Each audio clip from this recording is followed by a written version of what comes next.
It's like a dream. The four of us out walking like we used to. Enjoying this, are you? Gav and the others could be in danger as we speak. You're right. I'm sorry. Yote is a fine scout. If Candle was attacked, she will already have begun gathering information. Tabor isn't far. We should pick up the pace.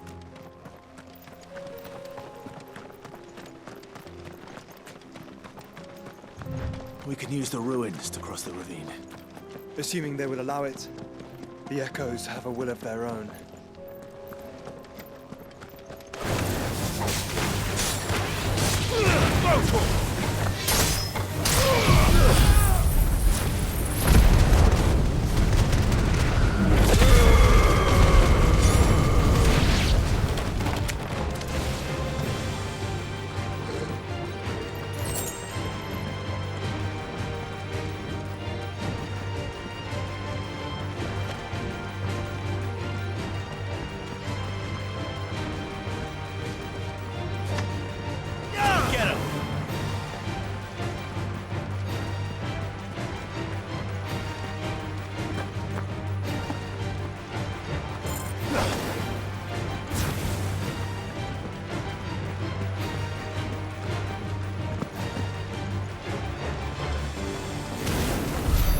This might take a while.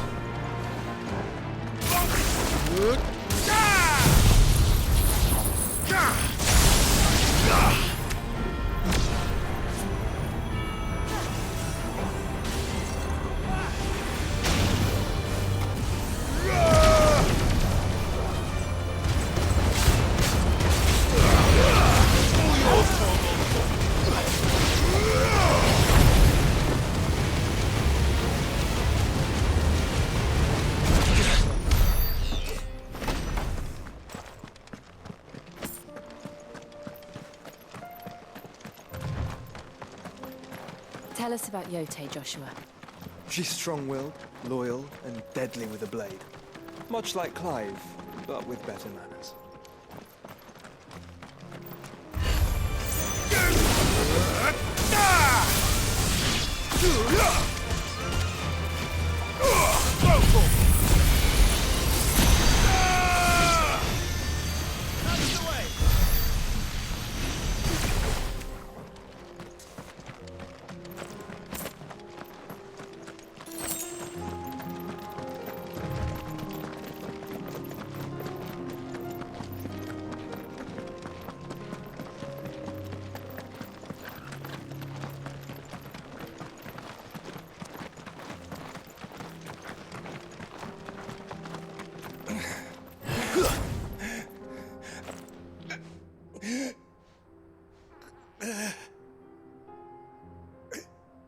You're injured. What happened here? Where are your comrades? Ether flood. Up ahead. It swallowed our camp while we slept. My own men did this. Turned. Every last one of them. There's a village not far from here. Tabor. The people were kind to us. It's only a matter of time before they won't stand a chance. We can't let those monsters reach the...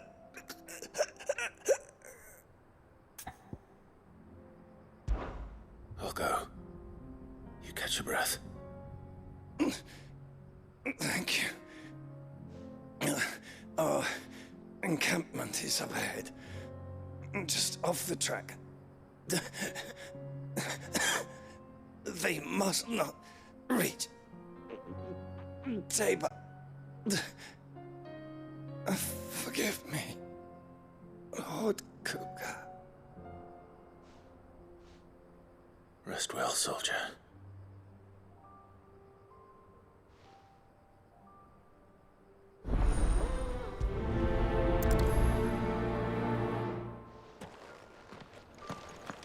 You said the encampment was close. Let's hope the Akashic are still there. Another ether flood. They're everywhere now. We can't go around it. Then we'll just have to be careful. Good.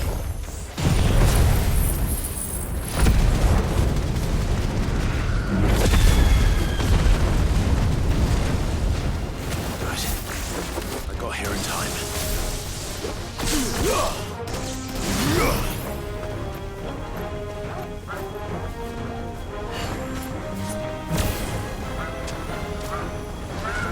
Nice try.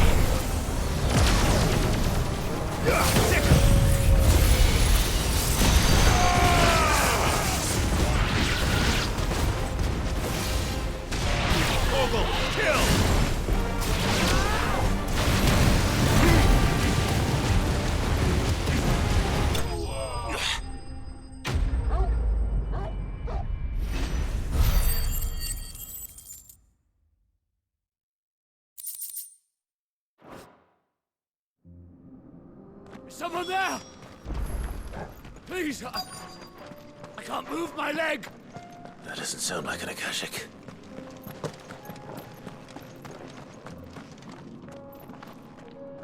You're with the battalion? I am. I heard the fighting. Are the others? Taken care of. One of your brothers in arms told me what happened and asked for help. Another survivor? Where is he? Tell me. His wounds were too deep.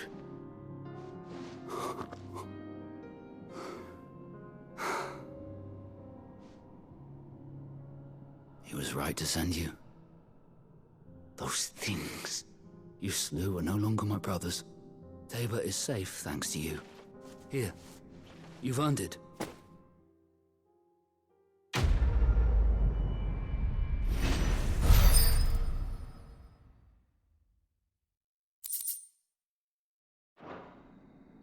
You seem familiar. Have we met? You must have me confused with someone else. Wait. That scar. Son of a whore. You're Sid. I was there, in Cosnis, when you killed my brothers. I was there in Rosalith, when you killed my commander! My war with Hugo Kupka is over. I bear no ill will toward those who followed him. And what of my ill will? Coward! Draw your steel. Lord Kupka shall be avenged!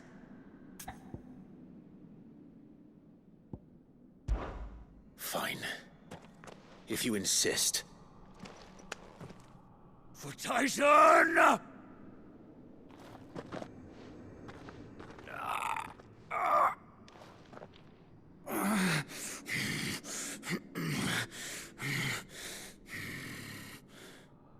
You're in no fit state to fight. And this should be easy for you. Come on. Kill me! For what? The sins of your master. You and I have no quarrel, and I will not strike a man who cannot defend himself. No. I won't be deceived. Lord Kupka told us of your crimes. You are an outlaw. A murderer, not some Man. Like you or anyone else. I am nothing like you. But if you're not gonna kill me, then go. Leave! Just know that I will find you, Sid. Someday.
We're nearly there.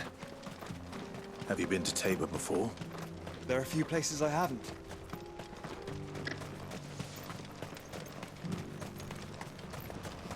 Where now, Joshua? There is a residence just inside the city gates. She awaits us within.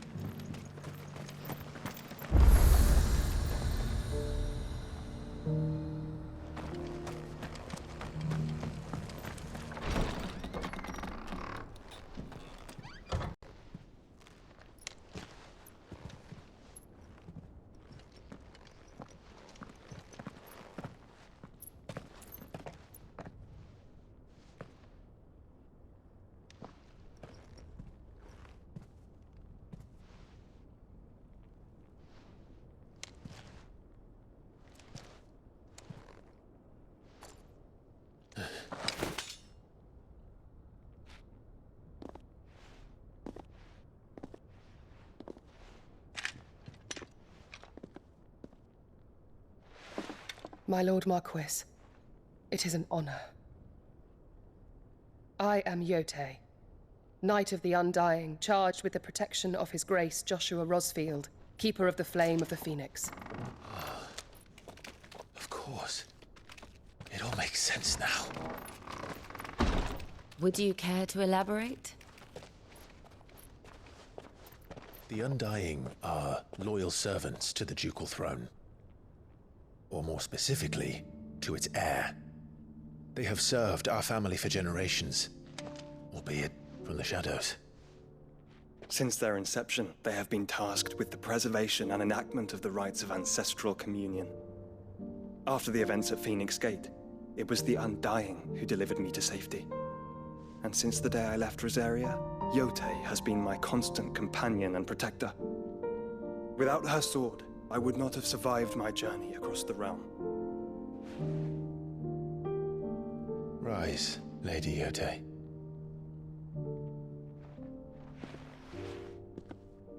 You saved my brother. I owe you a debt I can never repay. I but did my duty. Come now. Tell us what you've discovered.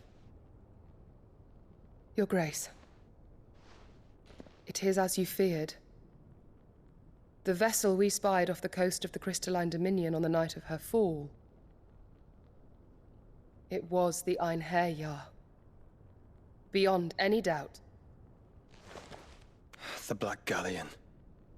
Joshua, the Einherjar is the Royalists' flagship. What business would they have in the Dominion? Upon learning of Waloed's involvement in recent events at Drake's Fang, I sensed the malign influence of Ultima, and bid Yotei and the Undying look into the matter. We have reason to believe that the Black Galleon weighed anchor shortly after the fighting began, and set a course due south. For Canva. Then it is Waloeda Knights who besiege the cities. What is left of them, yes. And the Black Galleon sails at but one man's behest. Barnabas Tharm.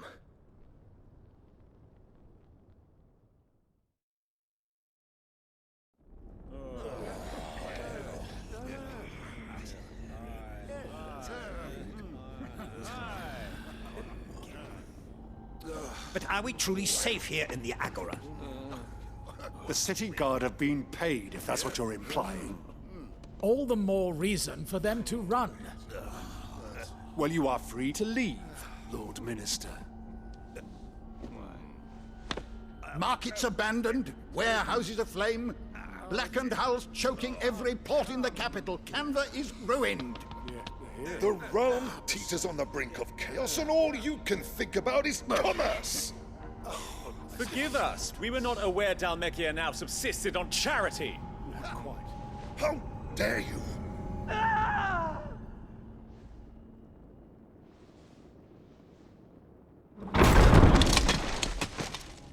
Distinguished members of the Council, you must forgive His Majesty this intrusion.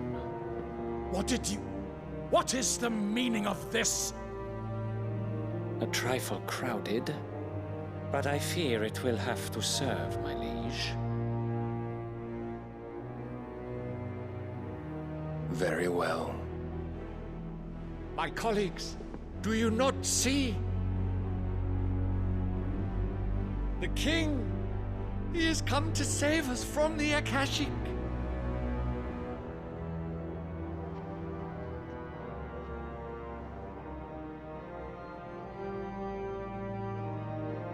He is a gift from the heavens, divine intervention, our very salvation. And of course, if it is compensation he requires, we would be most willing to negotiate a fair price for services rendered. Fools! Your ignorance unbecomes you. Your Majesty, correct me if I'm wrong, but I would swear that the fiends washing the cobbles of Canva with the blood of her citizens wear the colors of Waloed. Ha! So you do not deny it. Guards, fetter them, and see our guests to the dungeons!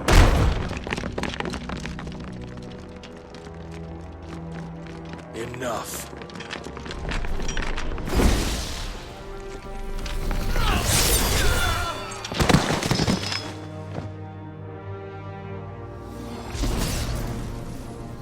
Pathetic creatures.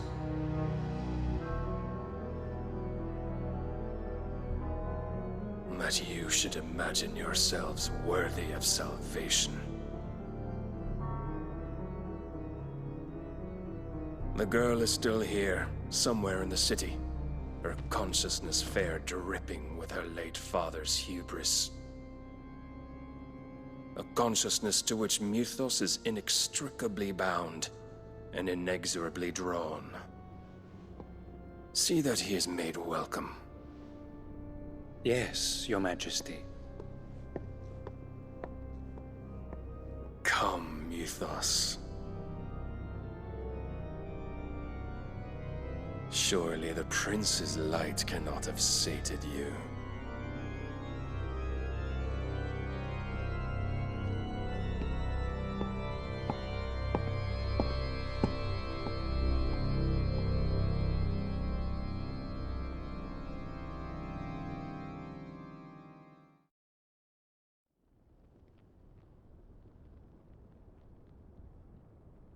So then, how long has Waloed been under Ultima's control?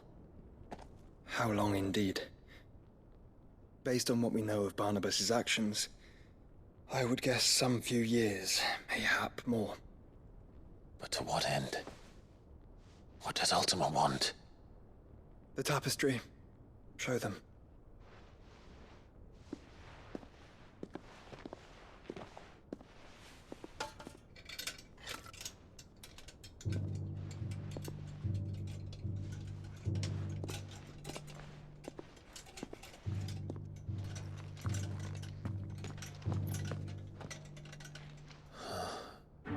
By the flames.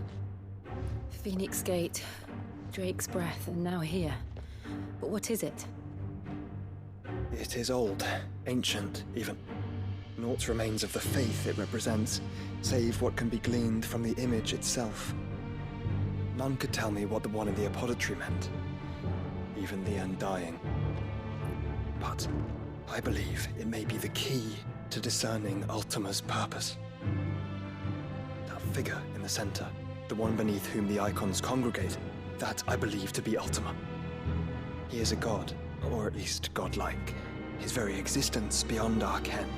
The icons, and by extension their dominance, are meant to be his subjects, and while some, like Barnabas, have accepted this role, others have rejected it, like you, Clive, which is rather inconvenient, as it appears he needs you most of all.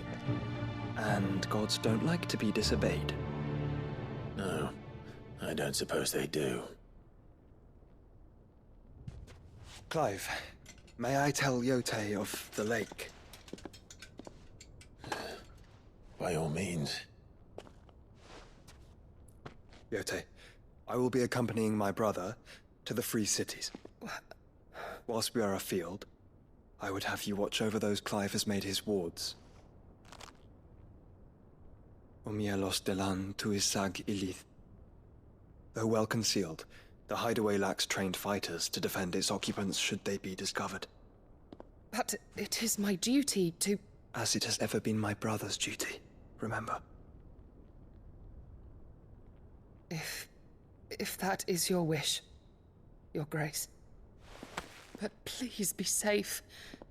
If aught were to befall you, You have my word.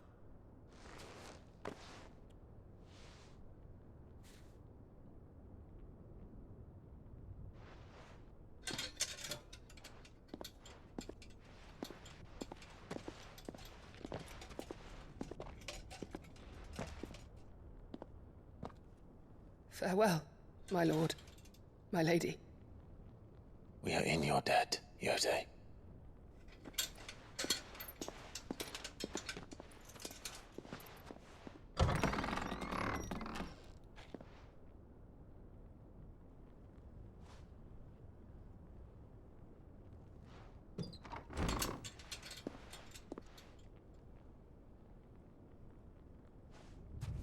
Let's find our friends.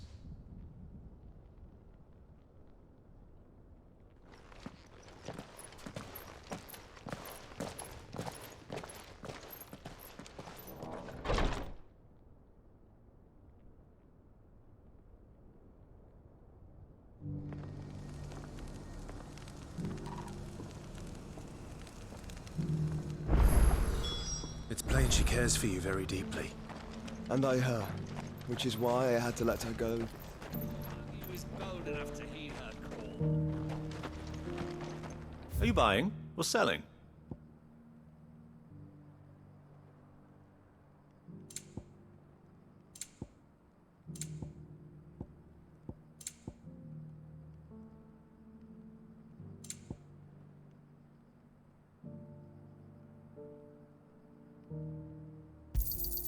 Of course.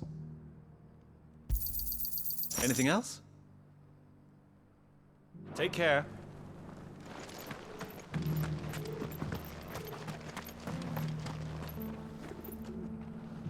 Is that blade for hire, perchance? Because I have a mind to make a killing. Figuratively, I hope. Well, yes and no. A passing caravan carried with it a rumor most fortuitous for one in my trade, that an elder Dread Evis had been sighted in the fields of Korava. Dread Evis are aggressive beasts. Compelled as they are to acts of violence, few survive to maturity, but those that do develop a hide of phenomenal value. A hide you want to sell? Eventually, yes. Though I would have it tanned first that it might be crafted into marvels the likes of which the world has never seen. Dread Evis skin is a rare thing indeed. But the worked hide of a well-aged beast, now that would fetch such coin that Gilbert himself might weep with envy. Bring me that beast's skin, and I will share with you the bounty of our combined labors. All right. I'll hunt your Evis. Of course you will. When one lives in such troubled times, it is a fool who lets opportunity slip his grasp. Leave Tabor through the east gate, but take the path that branches west. Once you reach the checkpoint at Tovani, you are a mere stone's throw from the fields of Korava. I eagerly await your safe, and above all, triumphant return.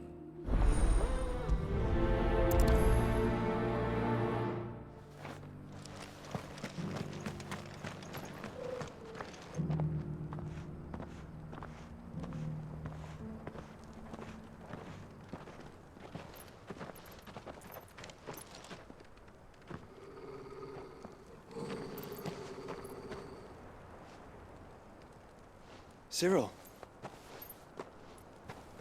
How fares the search? Well, Your Grace, my report shall be with you ere long. Ah, yes. Yotei is otherwise engaged, at my behest. And the duty of wardenship? Fulfilled. For as you see, I've been reunited with my first shield. I am Cyril, Knight of the Undying and bearer of the Burning Quill, charged with chronicling the mortal deeds of His Grace, Joshua Rosfield, keeper of the Flame of the Phoenix and rightful Archduke of Rosaria. I entrusted Cyril here with overseeing the investigation into Ultima's origins. Findings from his brothers and sisters afield are delivered here to be collated and catalogued. Just how many Undying are there? Not nearly enough, milady. Yet we are glad to give our all in service to the Phoenix. Such is, and has ever been, our creed. I see. You have your associates, I have mine. But you may now think of them as ours. That won't be a problem, will it? The Phoenix is our sun, and we but the shadows that quicken in his radiance. It is from the darkness that we serve, both him and now you.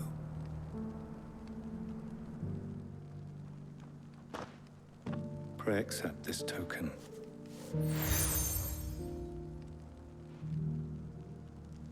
For as long as you bear it, members of our order will reveal themselves unto you. If there is nothing further. No. You are dismissed. Your Grace.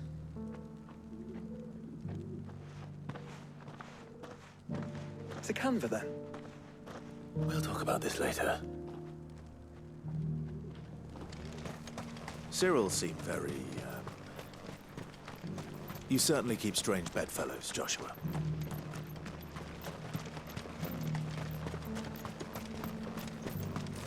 The free cities under siege.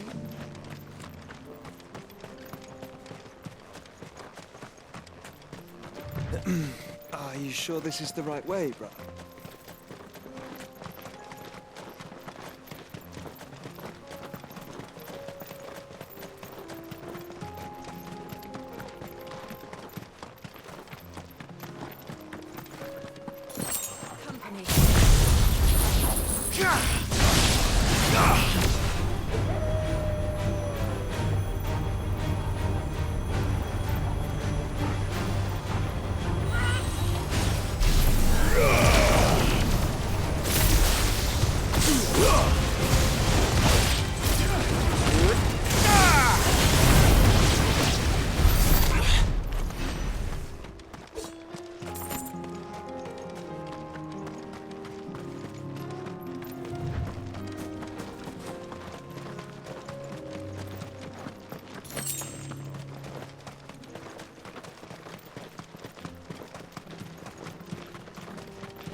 Get him!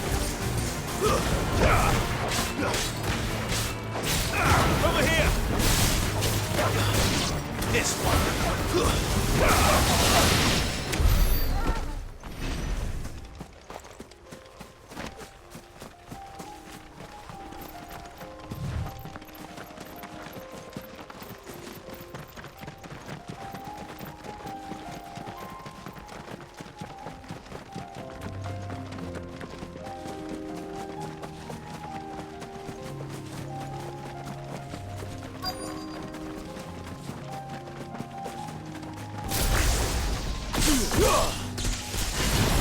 Old he may be, but it looks like there's still plenty of fight in him yet.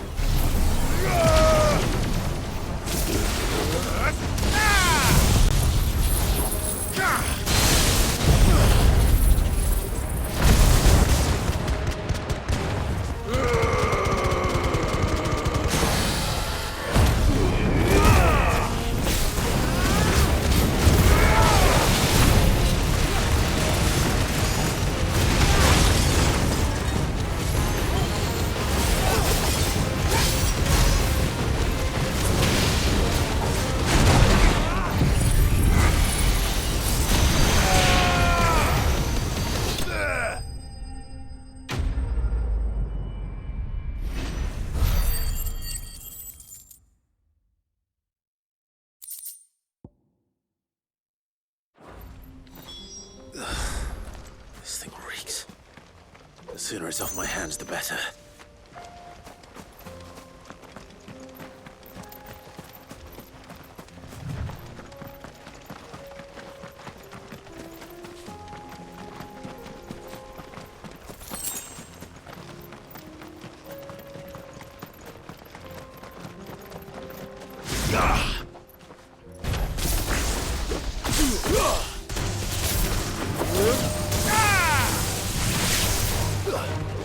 Attack! Sickle! This one!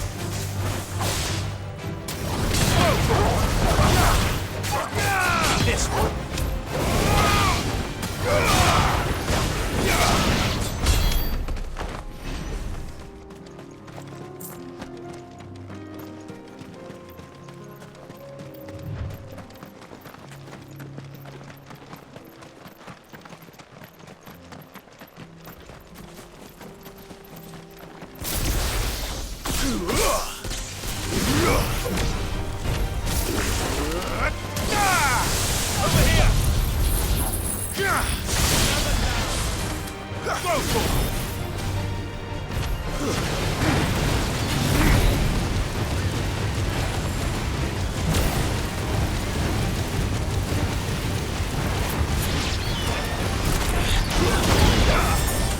Get him!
You shouldn't be too hard to find, Goods.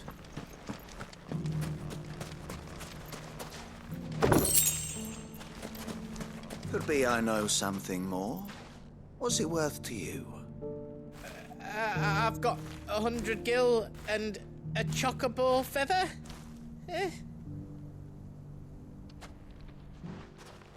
Clive, listen! I found someone who says he's heard the rumours about Nan. Have you? Go on. Tell him what you told me. All right. It's like I said. A wizened old crone by the name of Karen's been selling steel to whoever'll pay her price, be they knight or knave. Says the more swords and spears she puts in people's hands, the more war they'll wage. And the more war being waged, the more call for swords and spears. And who will they all turn to keep them in steel? Why, the good Reaper herself. And you've seen this Reaper at work? Aye, it just so happens I have. You'll find her right here plying her trade most days. Here in Delamil? Where exactly? She has a stall here in the market, but if you're not the patient type, you can probably find her at her storehouse on the edge of town. But it'd be a bolder man than me that braved that particular nest of vipers. Feeling bold, traveler? I hope so, for your sake. Now, if that's all, I have places to be. Sorry to have kept you.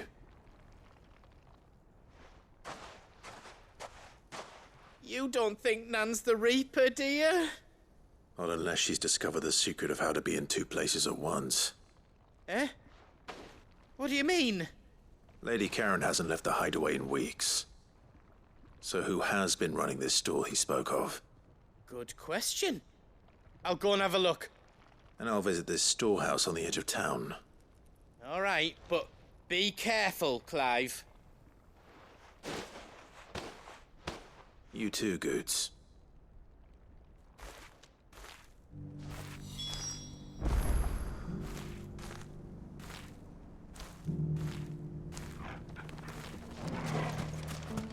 The finest cell swords in store. Fuck! How the hell did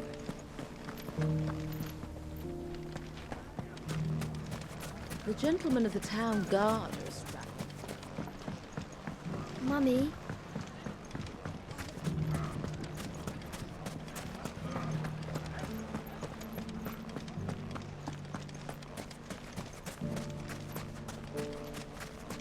The safety of the town is in our hands.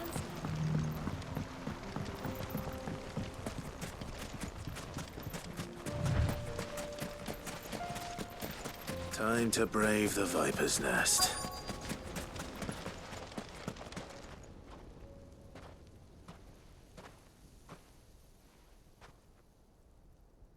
Just you, is it?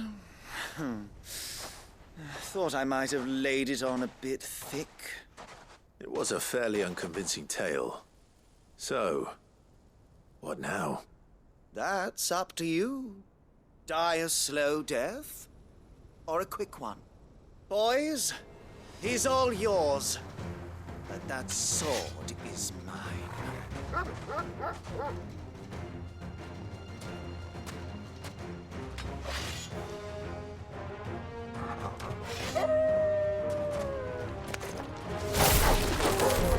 when we can pretend this didn't happen.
have done it now. Go on. Tell me what I've done. When the Borgwyn finds out you've killed his men, he'll have your head. He only wanted that bull of a manservant, the dim one always clinging to Karen's skirts. You weren't even supposed to be here. Who the hell are you, anyway? What were you going to do to him? The Borgwyn wanted him to get to Karen. I was only supposed to point the lamp in the right direction once he arrived in Dalamil. But then you turned up. Well, go on then. If you're going to end me, end me. You're not worth the effort. Now be gone, before I change my mind. Fucking coward! I need to find Goetz. Right now.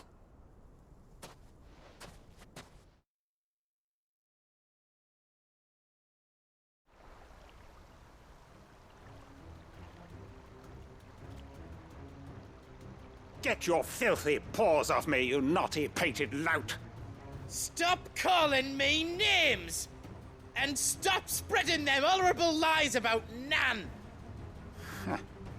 Well, that will be easy enough. For they are not lies. Every last word is true. And she must pay for her crimes in blood. Blood? Goot, are you all right? He's gonna kill Nan! He said she had to pay in blood! After what she did, it is only right. She ruined my life and the lives of countless others. That loathsome harpy's very existence is a crime, and I will not allow it to continue. Goetz, was it? I have no quarrel with you. Only with your employer. Run along now. You need not pay for her sins. No. No? I don't care what she did. I won't let you hurt Nan. Promise me you won't hurt her, or I'll kill you myself! Goetz, no. Enough, all of you! Karen. But how did you? You're a sight less clever than you think you are, the pair of you. Did you think I wouldn't notice the two of you slinking off together? Well, the whole thing got me thinking, who in Dalamil might bear me a grudge? And a certain snivelling shit I ran afoul of in my fairy years came to mind. Though it was just Bogan back then, wasn't it? I thought the years might have taught you some sense, but I see you're the same pants-pissing craven you've always been. What was it we called you? Wet legs. You bitch! Everything that happened, it was all your fault! And now you'll finally pay for what you did to me!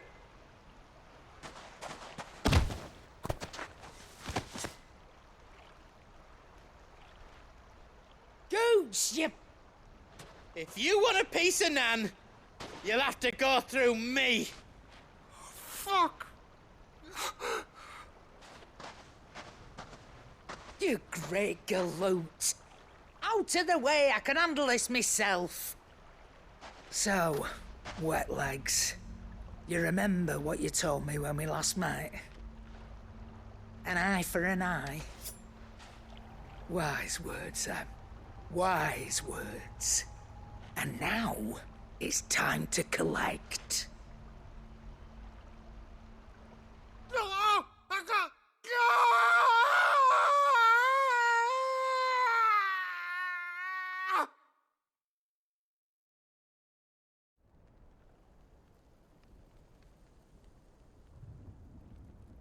Sorry to keep you waiting. Is he... Dead? No. But I reckon he wishes he was. It ain't easy going through life one eye short of a pair. After all, I should know. You don't mean... Oh, don't tell me you didn't notice. Lost it to old Wet Legs back when we were working the same routes. Said I'd stolen from his strongbox. I'd done nothing of the sort, mind. But that didn't stop him taking his little revenge. So I took some of my own. Sorry, lost everything. His coin, his clients.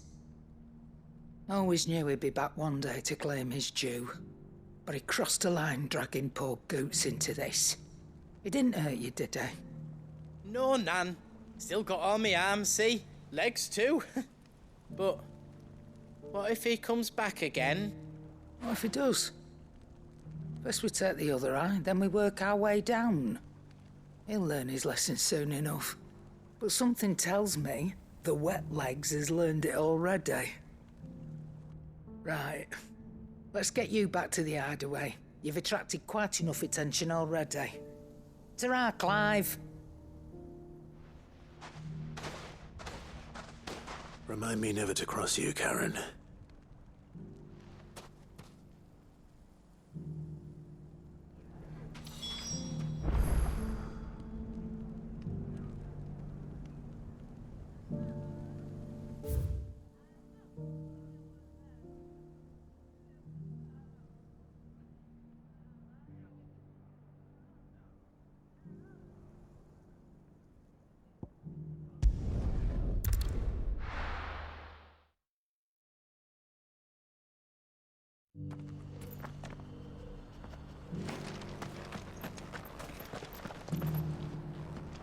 Here's your hide, as requested.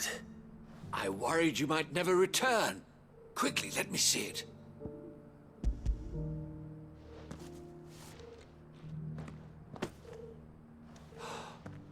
Oh, as supple as a maiden's cheek, yet as adamant as her virtue. This is everything I had hoped for, and more. Clearly, my trust in you was not misplaced. You must be a hunter of considerable talent to have bested the beast with nary a scratch. Join me as my honored partner. With my means and your might, we shall be as wealthy as the merchant kings of Zemeckis. I don't plan on making a habit of this. I'm busy enough as it is. Very well. Though I believe fate had a hand in our meeting, it would be unbecoming of me to beg. Do not allow me to keep you from being about your business. Here, for the hide.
Clive, we weren't expecting you.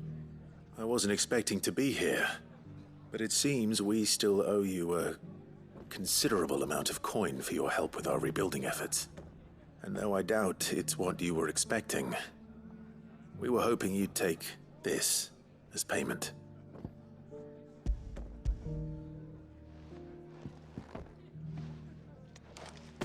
A star ruby? I can't accept this. It's worth at least twice what you owe me. More if you can find yourself the right buyer. Think of the difference as interest. Interest? If word got out I charged that much, no one would ever borrow from me again.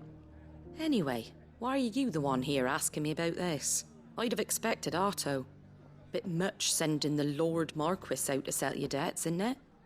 The old goat working himself to death again. Something like that. Most days I think he's the only reason the hideaway's still standing. Same as always, eh? Back when the place was nothing but a twinkle in the eye of a recently retired Lord Commander, Word is, he was the first one Sid reached out to. Probably knew that without his strong arm and level head, the idea would never get off the ground. Sid may have been the face of the hideaway, but Otto's always been the backbone. And when Sid passed away, we were all worried that would be the end of it. That Otto would just give up. His death was hard on everyone.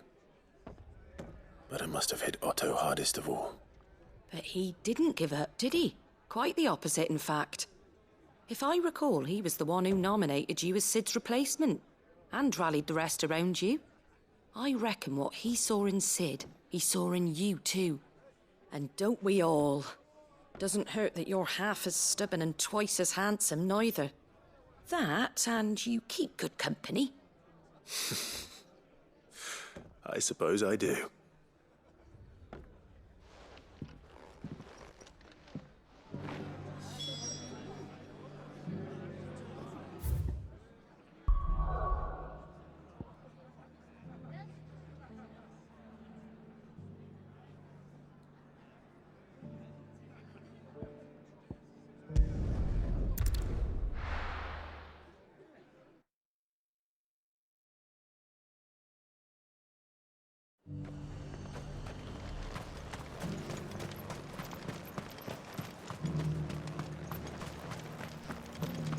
There were ghosts at the gates not days ago.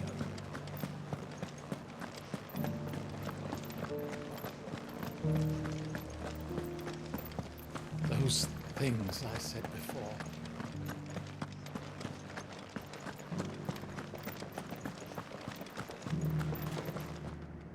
Milady, I come bearing gifts. Gifts? Whatever is the occasion.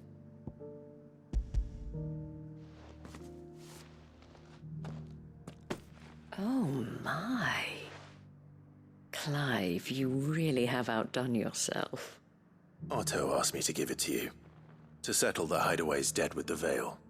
And to compensate you for the time it took us to do so. You disappoint me, Clive.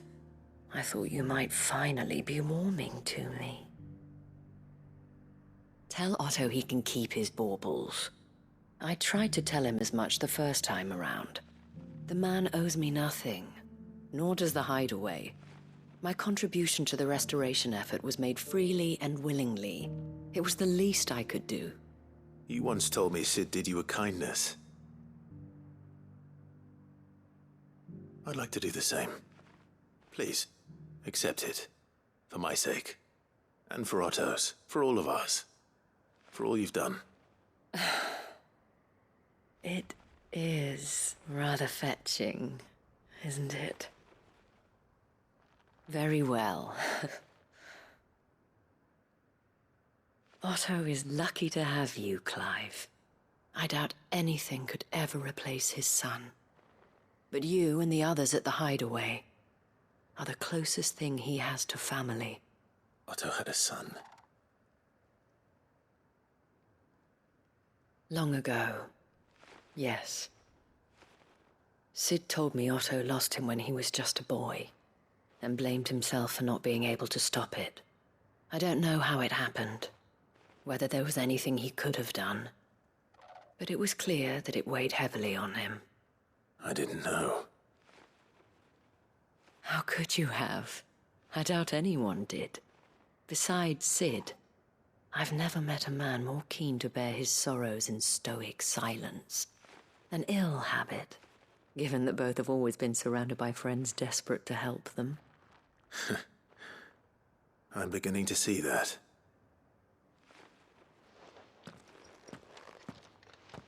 Greg will want to know the stones were delivered. If he's still with us.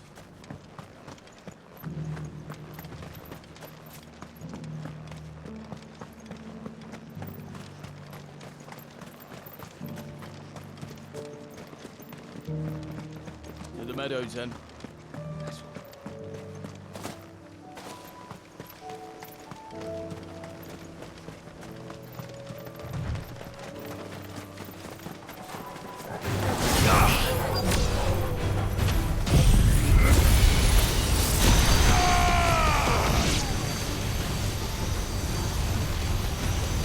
Farewell.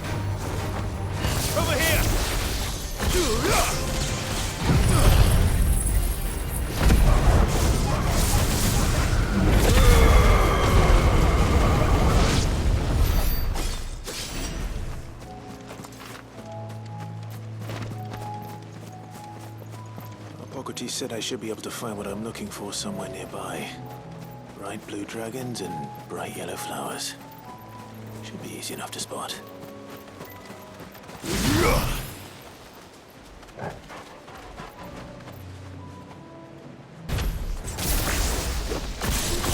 This must be our wyvern. All right. Let's get this over with.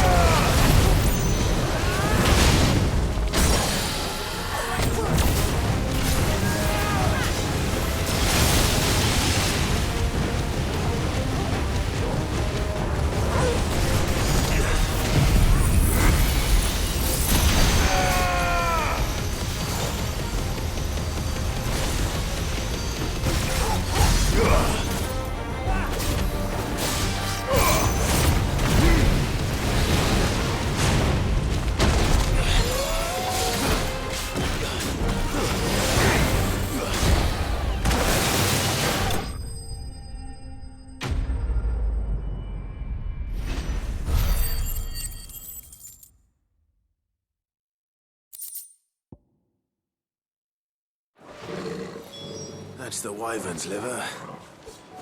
Now I just need to find the herbs. Bright yellow with a heady scent.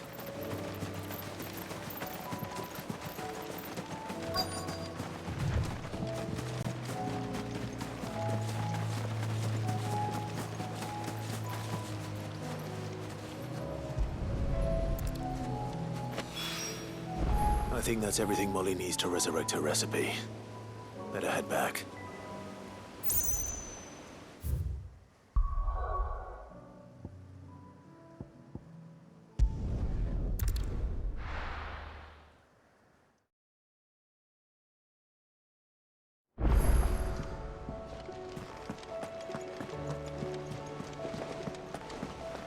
Did you see that?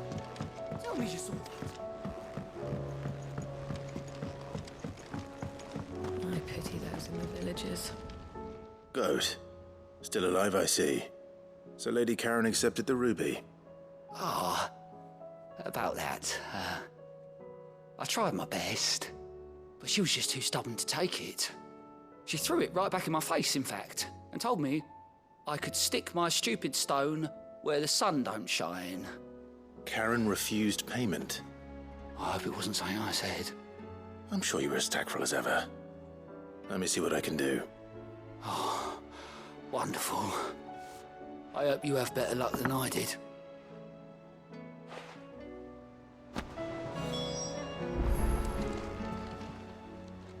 Oh, I wasn't expecting you back so soon. All done?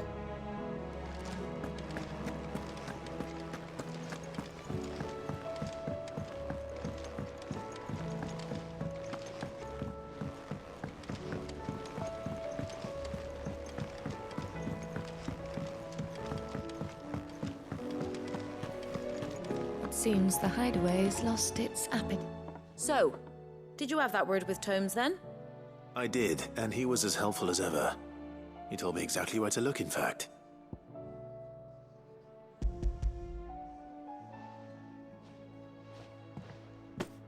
And what precisely will I be cooking up? Or is it better not to know? Blueback wyvern liver. And, a herb known as Saint's Bonnet.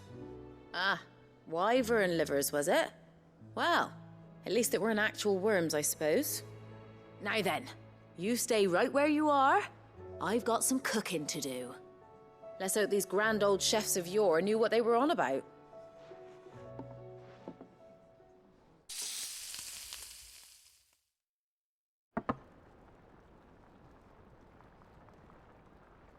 And here we have it. Fried mortress of skyworm. Ivan's offered to make sure it's fit for consumption. Well, I say offered. He as good as begged. And rightly so. Is there any higher honour than partaking in a slice of culinary history?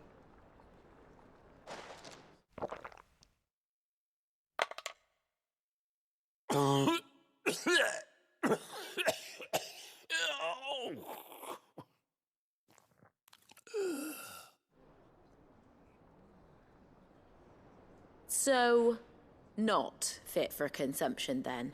What witchery is this? The crackle of the crust gives way to an almost violent richness. Yet it is the piquant kiss of the saint's bonnet that tames this savage dish. It is a tour de force, a force of nature even, a maelstrom of flavour and sensation, a graceful beast emerging from centuries of slumber. I think he likes it. Well, I can't quite tell with all that nonsense he's talking, but I reckon you might be right. It was decent then, I take it. Decent? It's remarkable, and I defy any man to say a word to the contrary. Sid, might I suggest that you command a party of your finest men and women to procure a dozen blueback wyverns forthwith? I'll give it some thought.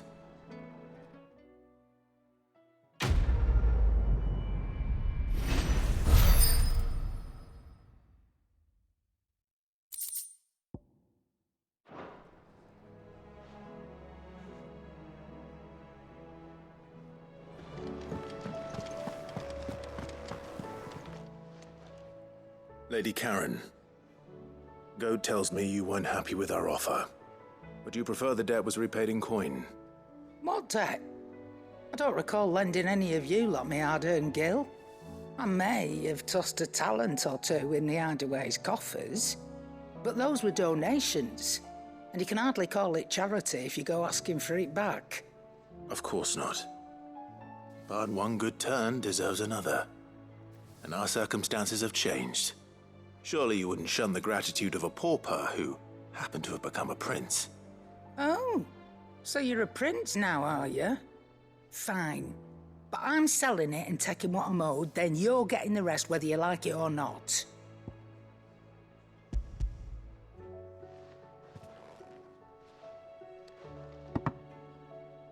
Where'd you even get this? A decent trader might nab 1,000 talents for a star ruby. A canny one, meanwhile, might claim it were nicked from the belt of Sid the Outlaw himself and ask twice as much. Might be I already have a buyer in mind. Might be you even know her.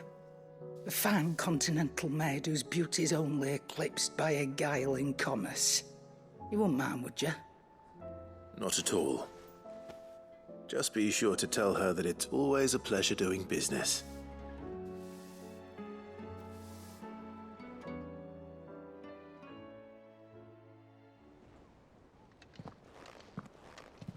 I hear you ended up delivering all 3 stones.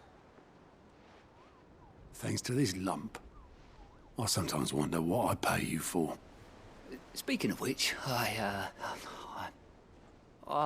still haven't been paid last month's wages. Oh, so you remember what's owed to you then? Get your ass behind that disc of yours and don't get up before those ledgers are square. Right away.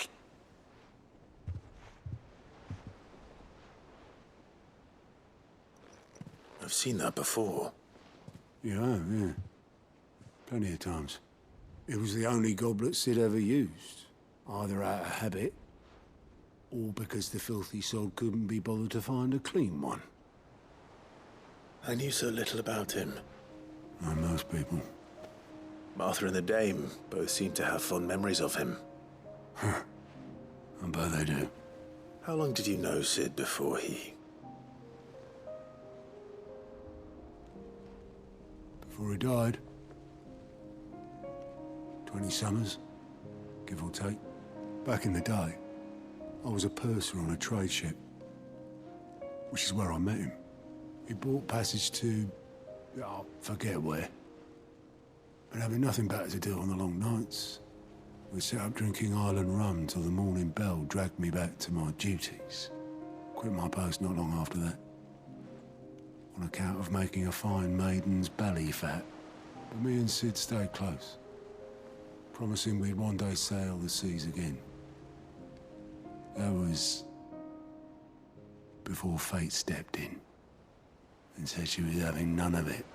The magic woke inside my son soon after his first name day, and there was no hiding his knack. Couldn't you and your family have? My family were the ones who summoned the constable, wanted the monster taken away. I couldn't turn my back on him, forget what I felt, and I couldn't for the life of me understand how they could. Luckily, Sid was of the same mind as me. It was him who stood beside me when all I wanted was to tear the whole world down. Him who cried for me when I had no tears left of my own. Him who swore he'd do everything he could to stop it from happening again. And he was true to his word, too. Left the Royal Army once and for all. His ranks, his ribbons, gone. Just like that. Threw away everything he had. All to right a wrong that no one else had the courage to face. I knew then I'd follow that man to the ends of the earth.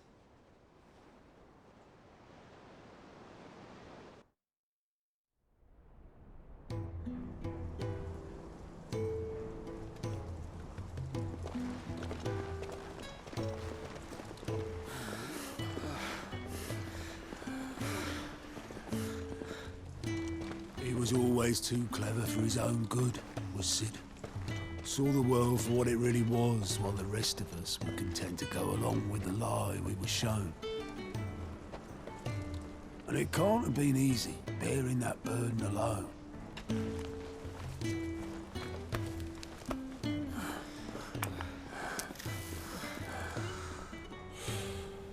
But he didn't let it stop him. He never lost faith in what he believed was right. And that gave us faith in him. Faith he'd steer us true. So I swore to myself that I'd always be right behind him, ready to catch the stubborn sod if ever he should fall.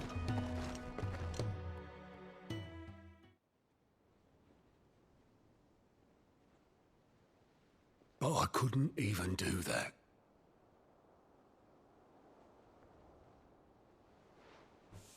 Ignore me. Just the ramblings of a tired old man. Leave that lot. I'll tidy it up in a bit.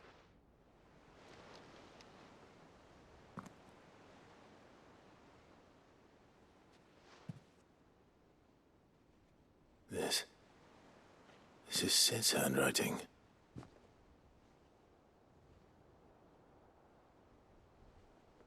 Dear Otto. I may be drunk, but I wanted you to know this place would be fucked without you. Love you, you grumpy old sod.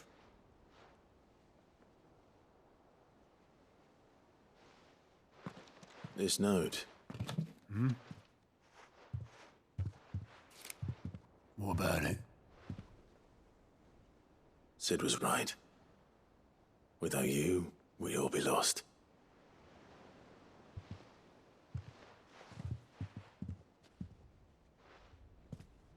He should have bloody well said so then.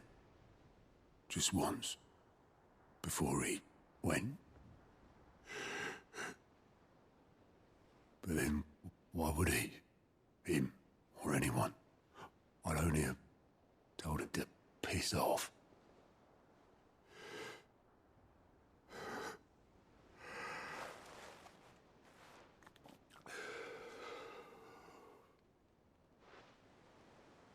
You're wrong, though.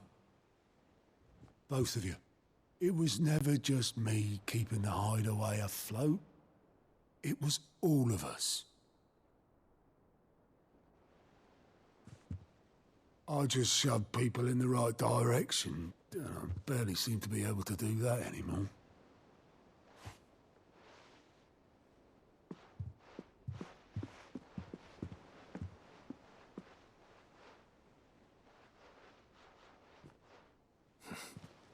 Would you rather Goat were at the helm?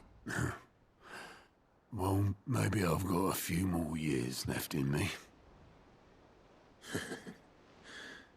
I'm going to hold you to that, Otto. Before you go, Sid would have wanted you to have this. But that's... This'll do me just fine.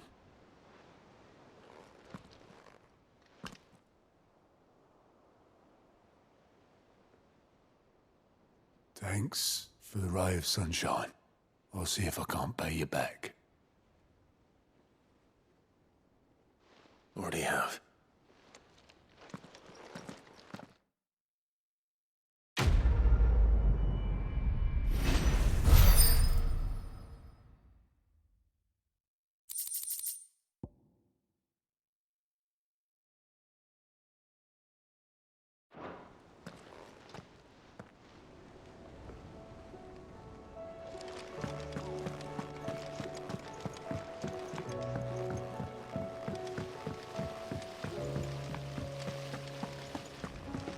Is there anything we can do? It doesn't feel right sitting around waiting for the world to right itself. Maybe Goat has some work. That, or you could join the Cursebreaker.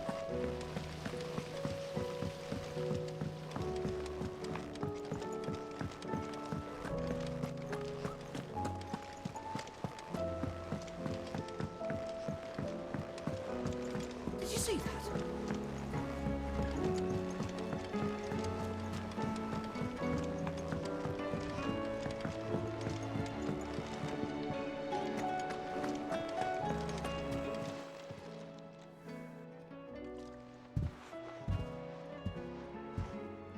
Nothing like a dish of cold vengeance to foul the gut.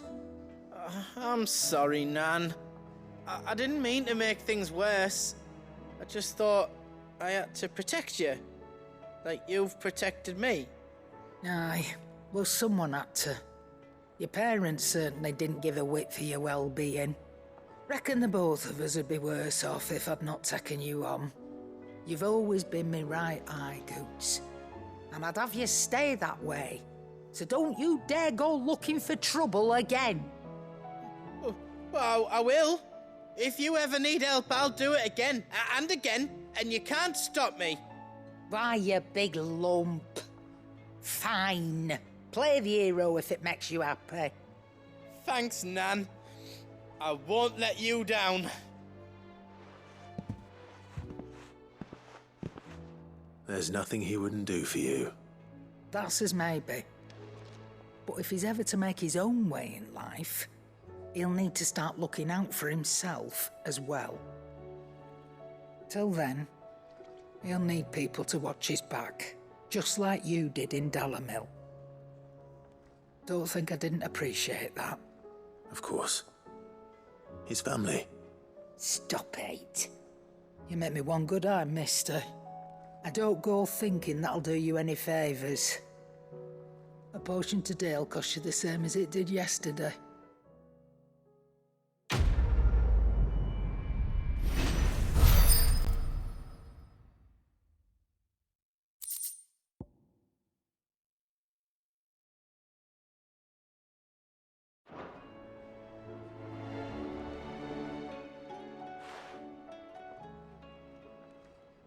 Let me tell you a story, Clive. All right. Them rumours Wetlegs were spreading. Might be they weren't just tales plucked out of thin air. You see, there were a time when I weren't too particular about who I sold steel to, so long as they paid me the right price. Some women lust after blood, others after flesh, but me, I were always one for gold. And to satisfy that lust, I sold to opposing armies, stabbed my every client in the back, made myself the most hated woman in the twins. But then one day I met a man who made me a different kind of offer. Said he'd give me access to a realm-wide community of like-minded individuals in constant need of steel and sundries. On the condition I sold to him and his alone. Was that the first time you met Sid? Aye. And I fell right into his damn trap. He was true to his word, so I ended up being true to mine. And I soon started making the best profits I've seen since taking up the trade. And all without aiding or abetting any outlaws. Except Sid himself, that is. Told me about his plan to topple the Mother Crystals, you know. Said that with them gone, the realm would want for all manner of things. An opportunity for the likes of me to mint Gil. Why, I reckon an enterprising individual could find himself the richest dam in the Twins. And that's when he had me. I emptied my stores that day and moved into the Hideaway proper. And the rest, as they say, is ancient bloody history. A dozen years on, and I'm still not the richest dam. Not for lack of trying, mind. But I can say, I have never been happier. You've all shown me there are some things more precious than Gil. That there are. So don't you go messing it all up. Or you'll have me to answer to.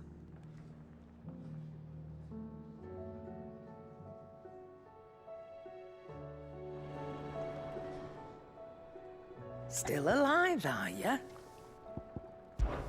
That great lump.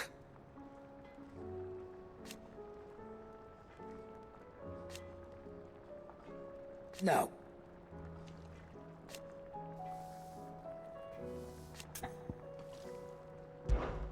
If you're gonna buy some, be quick about it.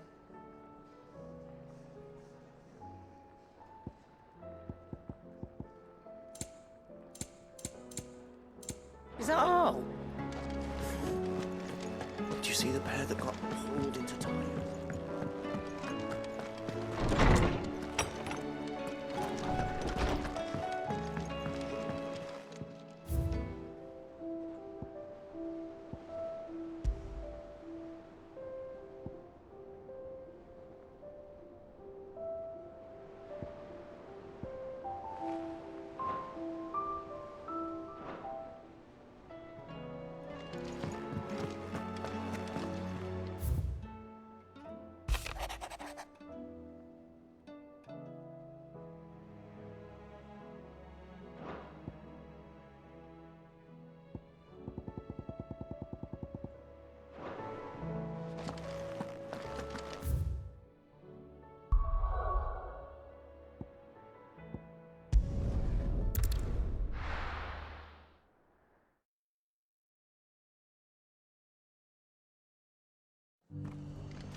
Have you heard the latest from Twinside? That the Empress is no more?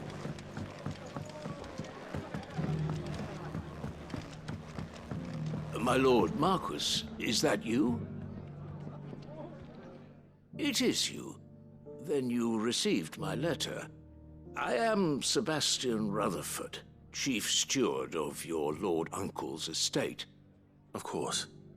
We met once before. Yes, my lord. Thank you for coming. And what was so sensitive that you couldn't put it in writing? 1,000 apologies, my lord. I did not mean to offend. I merely... It's all right. Continue.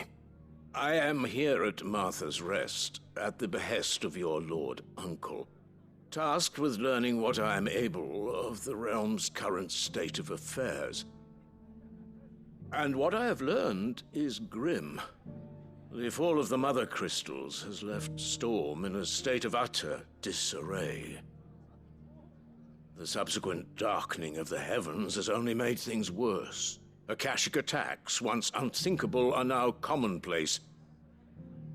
The gears of governance have ground to a halt, and without a steady hand on the tiller, the realm threatens to drift into utter chaos. Your Lord Uncle, however, believes there is a way to avoid this fate, and is determined to see it set in motion.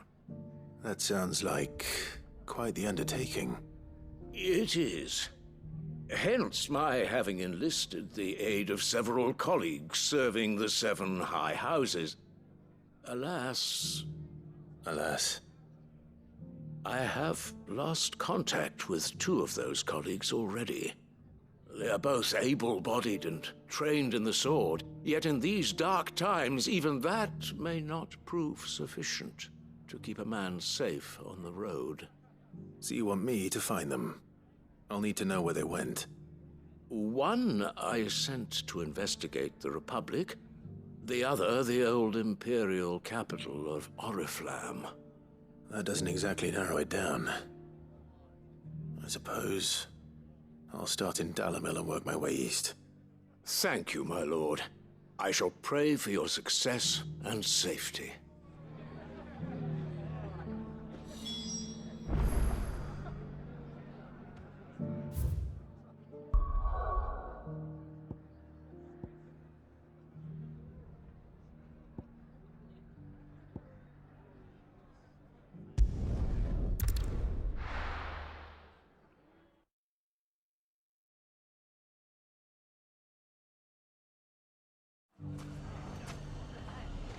It's not going to be easy finding one man in an entire republic.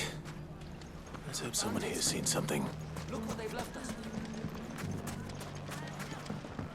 Mummy. The gentleman of the town guard.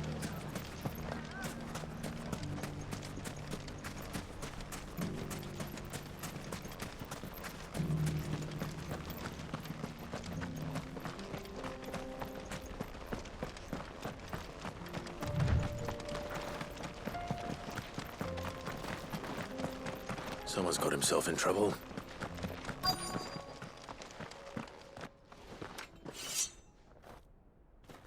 I don't see your master here, so you can start by giving us all the coppers in your purse.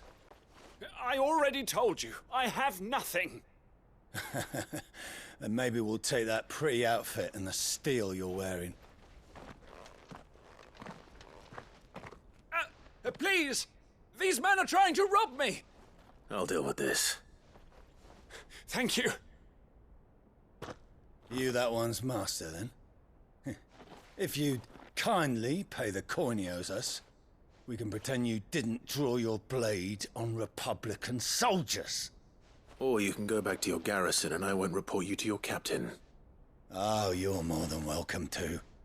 He hasn't had many visitors since we slit his throat.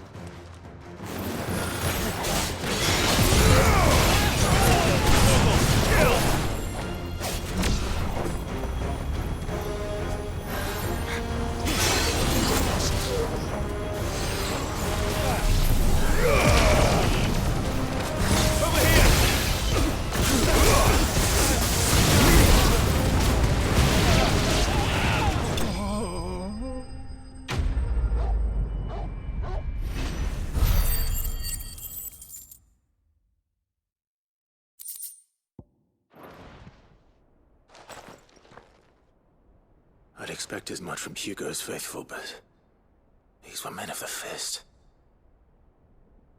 Much has changed in the Republican army since they lost their rock. You've seen this kind of thing before, then? Many times. I was sent here to observe the situation. You're one of Rutherford's men. He sent me to look for you. Well, then you have my thanks. I fancy I could defend myself against one, perhaps 2, but a whole regiment. I arrived in Dalamil several days ago, but when I called upon the captain of the local garrison to make inquiries, his men confiscated my effects and locked me in a cell. The captain is no more, and his men make the rules now. Fortunately, I was able to bribe my way free, only to be stopped again by those soldiers you so kindly dispatched. What of the Fist's Central Command? Surely they wouldn't allow such lawlessness amongst their ranks. I would imagine they are unaware of it.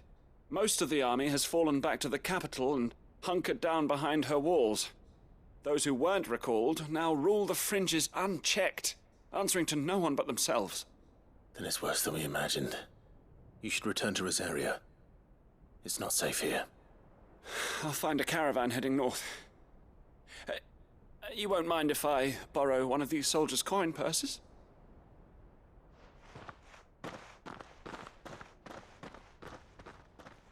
Not at all. Now, to find this second associate of Rutherford's. If he was bound for Oriflamme, I'll start at Northreach and see if I can pick up his trail.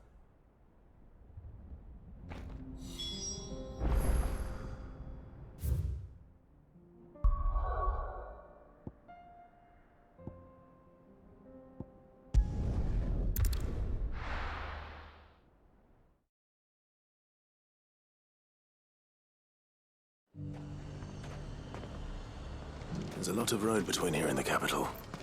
Rutherford's man could be anywhere.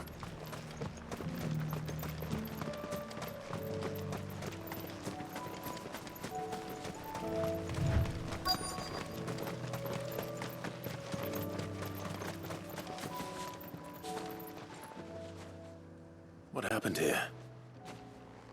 If you're with the others, they've already relieved me of my belongings. I'm not. I'm looking for someone who was sent here by a man named Rutherford. Then you found him. I am Alistair Rockford, attendant to the Lady Ariane of House Wellesley. Of the 7 high houses of Rosaria. It's been a long time since last I saw my great-aunt. Is she well? My Lord Marquis? Yes. Yes, she is. The Lady Dowager has granted me leave to assist your Uncle Stuart. I was on my way back from the old capital when I saw some villagers being robbed on the road here. Bandits? They looked more like field hands, but it didn't matter in the end. I did what I could to help the victims, but all it earned me was a pommel to the temple. Which way did they go? South, toward the gate. All right. I'll take care of them. Founder knows I've met enough of their kind. You head back to Northreach, visit the Vale, tell them I sent you. Thank you. I shall. Founder be your shield.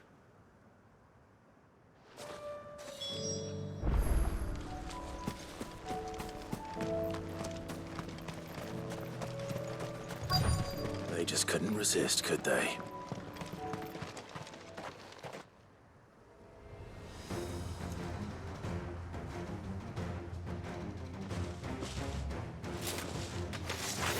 This one's ours, pretty boy.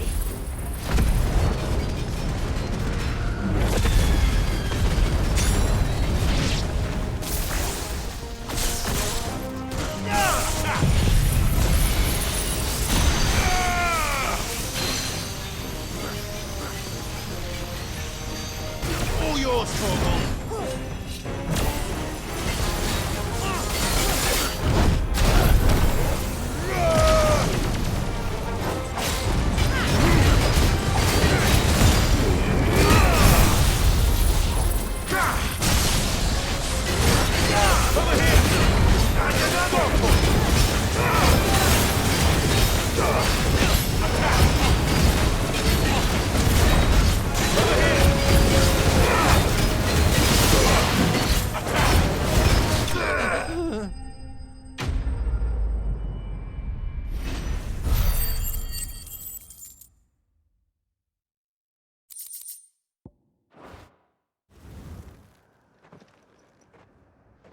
Make for the town while you can.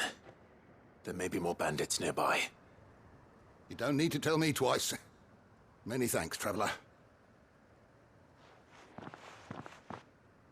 This looks to be all of them.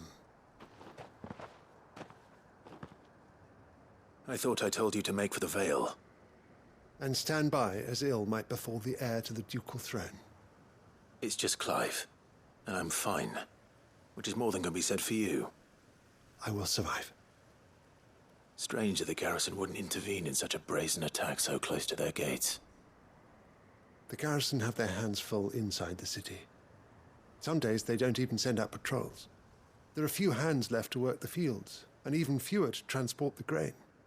The market stalls are nearly bare, and the price for what remains is exorbitant. It's not uncommon to see a fight break out over a crust of bread. When I said the ones who attacked me didn't have the look of bandits, I meant it. They were probably just desperate. Rockford, listen to me. If you are to continue your investigation, you first need to seek the attention of a healer. Of course. I shall return to Northreach right away. But allow me to thank you first. Had you not happened along, Don't thank me. Thank Rutherford. It was he who sent me. I suppose he'll be wondering where I've got to. I shall send a Bastolus as soon as I'm able. Good day.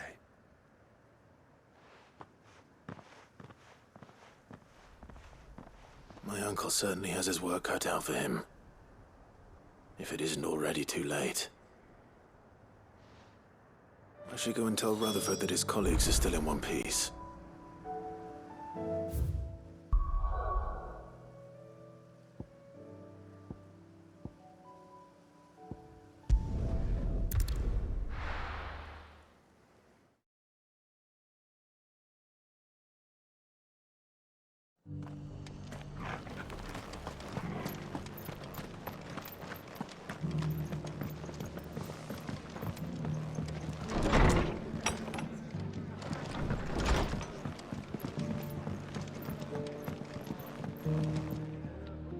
I see you're still here.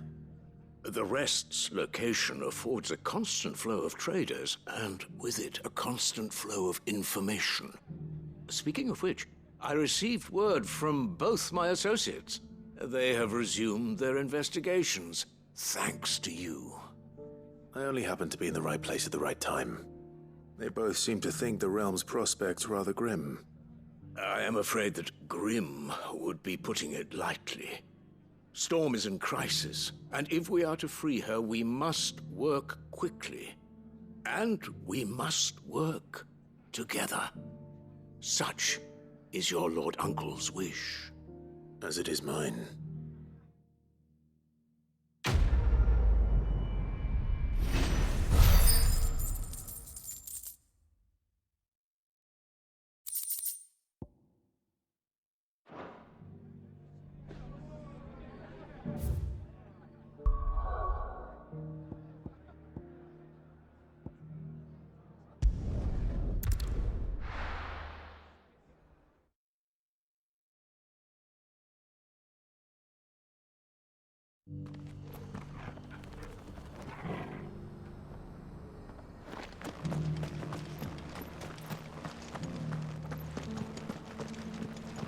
Careful how you pack that leather. Any crystals. You there! Finally, no one was paying me the slightest heed. Is something wrong? At the university, the students would hang on my every word. Sadly, this far from home, I'm just a vagrant greybeard. The university? You're a scholar. A specialist in ancient cultures. The most accomplished in all Valisthea, some have said. Not that I look the part in these tattered rags. In my heyday, no obstacle could have kept me from my studies. Yet here I am, a wizened windbag, bested by the many steps of Tabor. The answers I seek lying just beyond my enfeebled reach. Would you do an old man a kindness and brave the stairs in my stead? You'll be amply rewarded, of course. Climb the stairs and... And memorize a few inscriptions for me. Assuming you know your letters, that is. Some courteous soul is rumored to have carved clues to Tabor's rich history into stones dotted about the village. 3 of them, to be precise. 1 each to the north, south, and east. I'm here in the hope that those carvings might shed light on a riddle I've been pondering for some time. Namely, the otherwise undocumented origins of Tabor's unique people.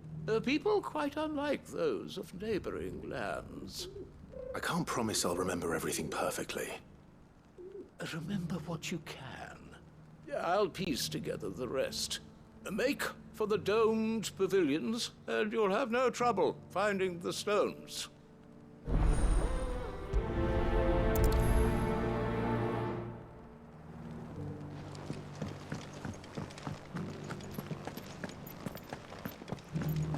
Careful how you pack that leather. Any creases or scratches.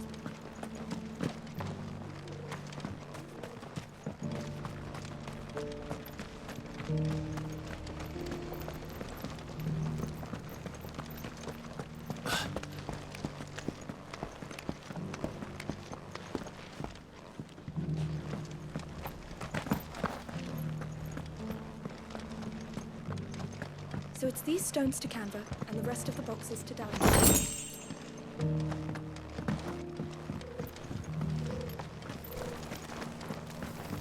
Why won't the sky go back to how it was? I don't like it.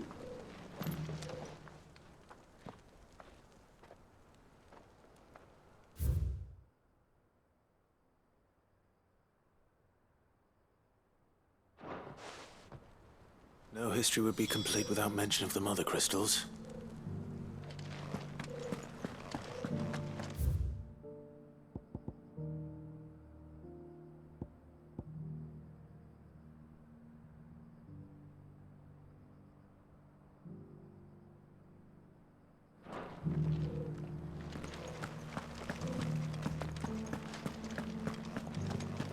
That Cyril fella's an odd.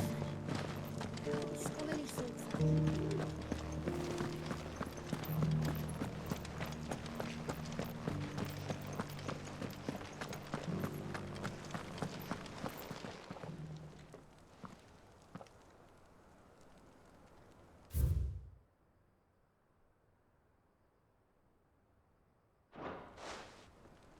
Farmers must have settled here in Tabor.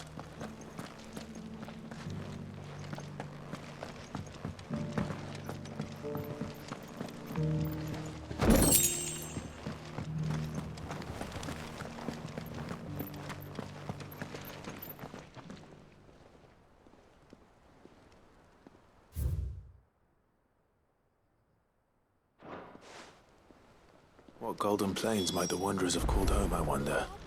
I should speak to the old scholar before I forget everything I've read.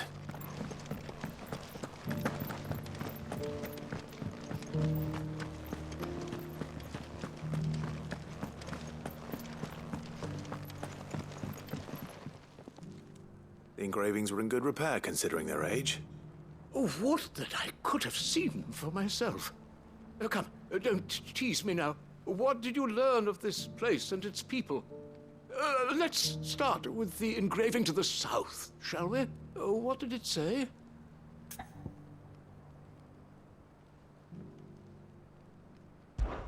Guardians of the Crystal, the first stones of Tabor, sacred hold thy noble blood, till ends the mother's labor. I'm pretty sure that was it. Fascinating. It would seem the founders of this city were descendants of those fallen charged with protecting the Mother Crystals. But whatever could have driven the Guardians so far from their sacred charges, I wonder? The engraving to the north is next, I think.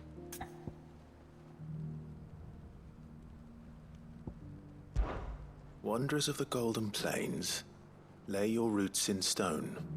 With pride recall thy noble past, and make these rocks a home. Or, I think that was it, at least. No doubt you're right. There are vestiges of nomadic customs in Tabor its guardian roots could never account for. This is proving most enlightening. Now, for the final stone.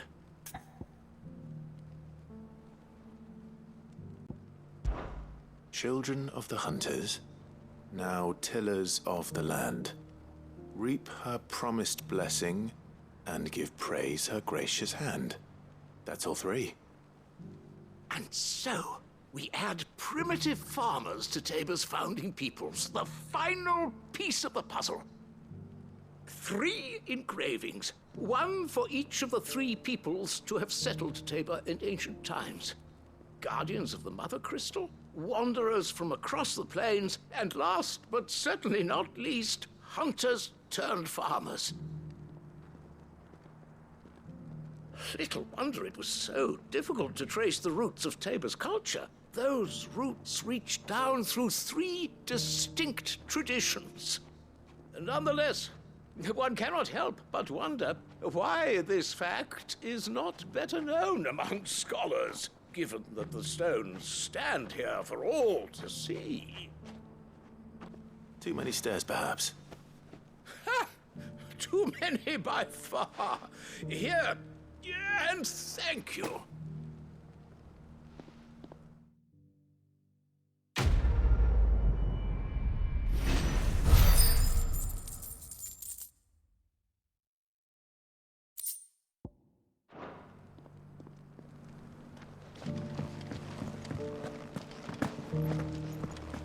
Careful how you pack that leather. Any creases or scratches.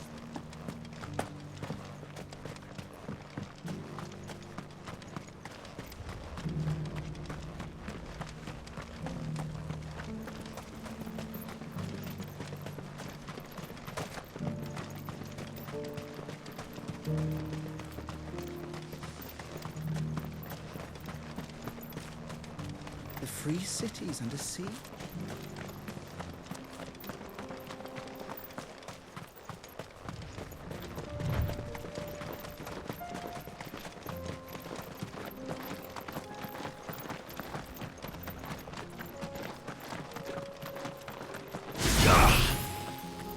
Company.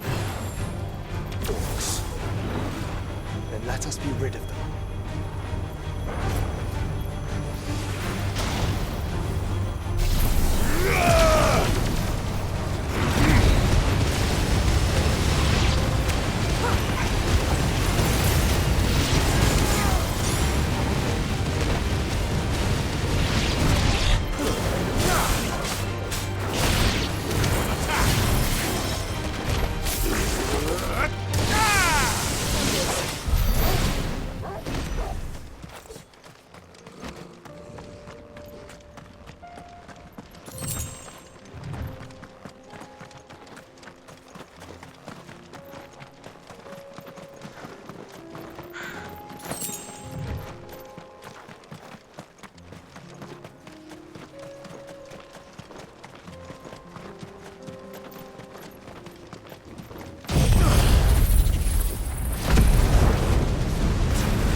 free men are still holding their own, then.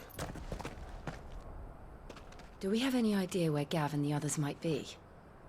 There's a warehouse near the docks where we agreed to meet if there was any trouble.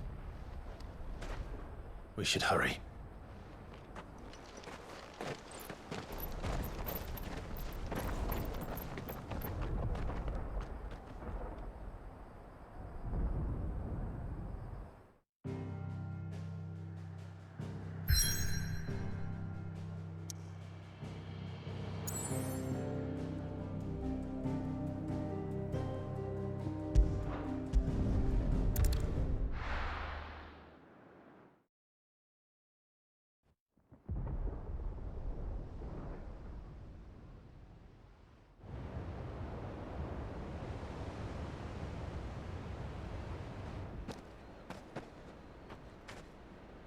Sounds like thunder.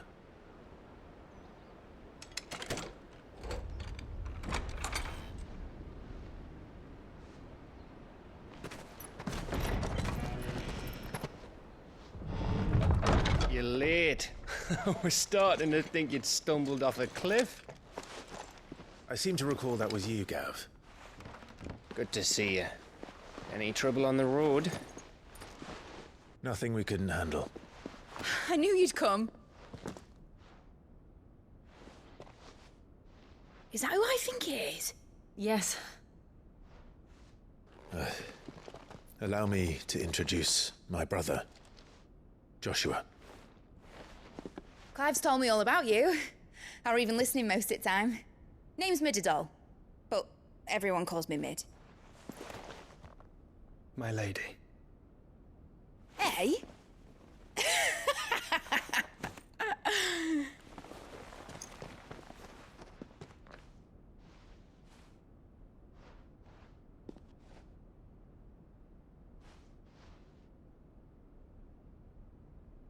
My boy.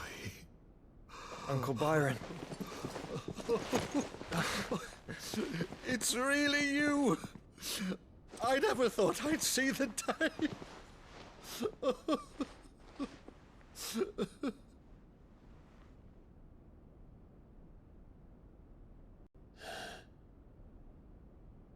So these Akashic are being controlled? That's what it looked like. Empty eyes, eerie blue glow. No doubt they were turned, but silent as monks, every last one of them. Your man here speaks true, Clive. We saw more than a few in this city. They moved in ranks with a purpose, and not of their own. Ultima's doing. Perhaps. What of the city? The people? Dead, mostly. Mostly, but not all. A handful managed to lock themselves in their villas before the Horde arrived.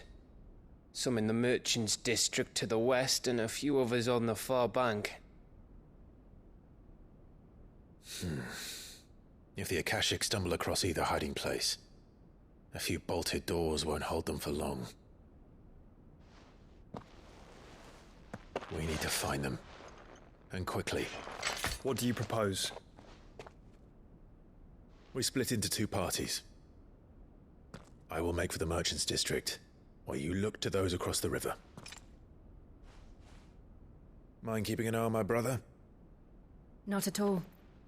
We find the villa and try the servants' entrance. Understood. And what of us? Mid, is she fit to sail? The ship, the Mithril engine could probably do with a few more tweaks. Then you better work fast. Even if we do reach the survivors in time, they'll never make it to the hideaway on foot. You leave that to me. See that Mid doesn't get herself into trouble, would you? Think I can manage that? I'll keep him safe. Looks like you stuck with me, Byron. That's Lord Rossfield, you little gutter snipe!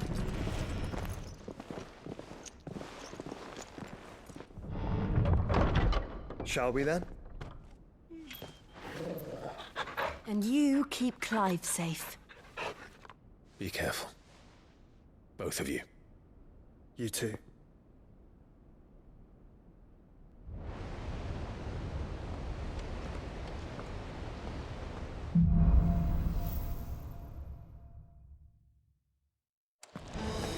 right, Torgal. Let's find those survivors.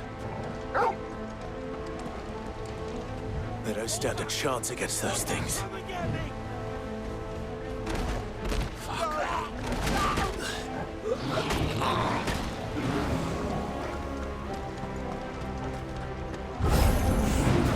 They've been routed.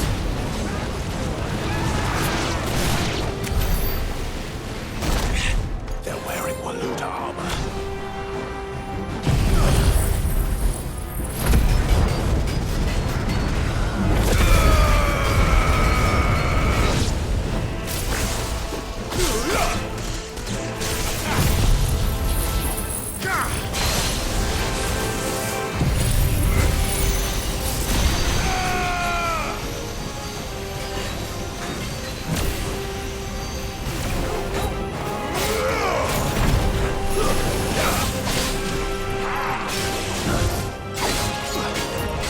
Nice try. Yes.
What happened to the Royal Army?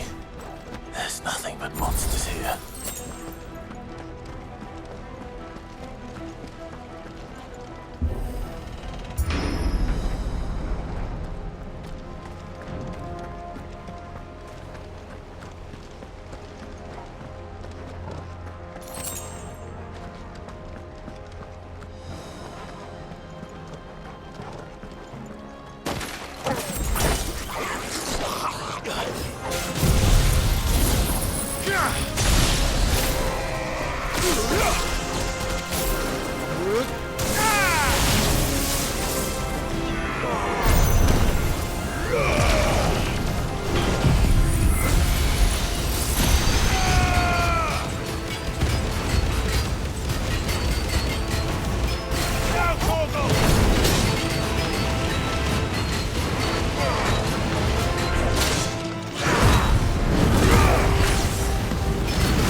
This one.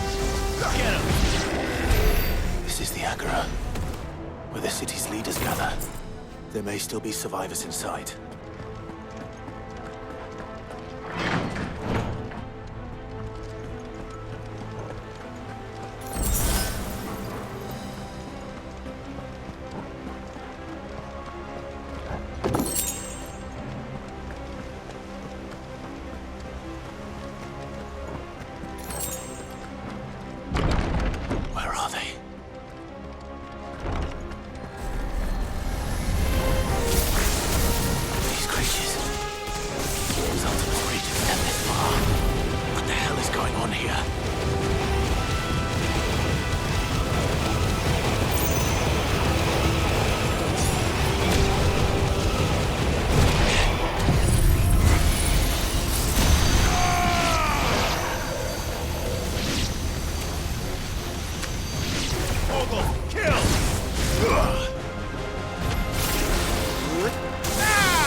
You've caused quite the commotion.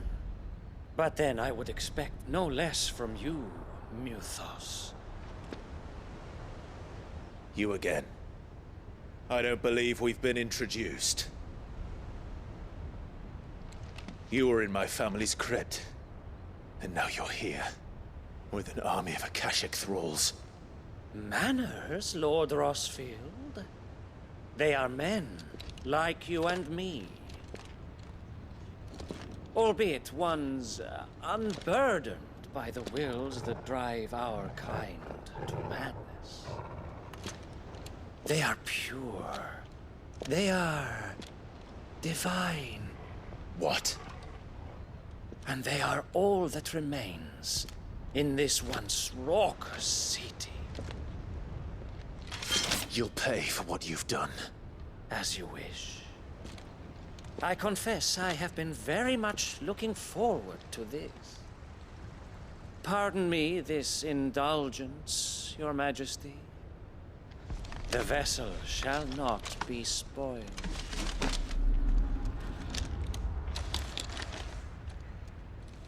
I am Sleipnir of House Harvard, and you will yield. Or not. As long as you don't hold back.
Forgive me if my performance seems uninspired.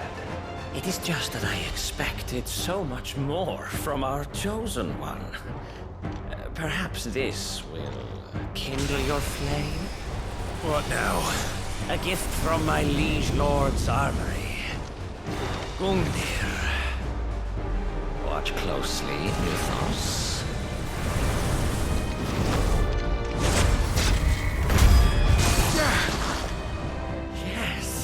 Yes! Get him!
The vessel is strong. My liege.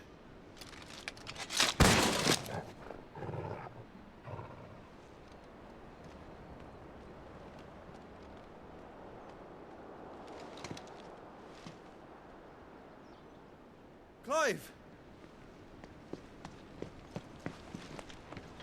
You're all right. As are you, I see. We are, yes. I'm sorry, but we couldn't save them. It was over before we arrived. Well, you did what you could. I fear we were all too late. What's wrong? Nothing. I hope.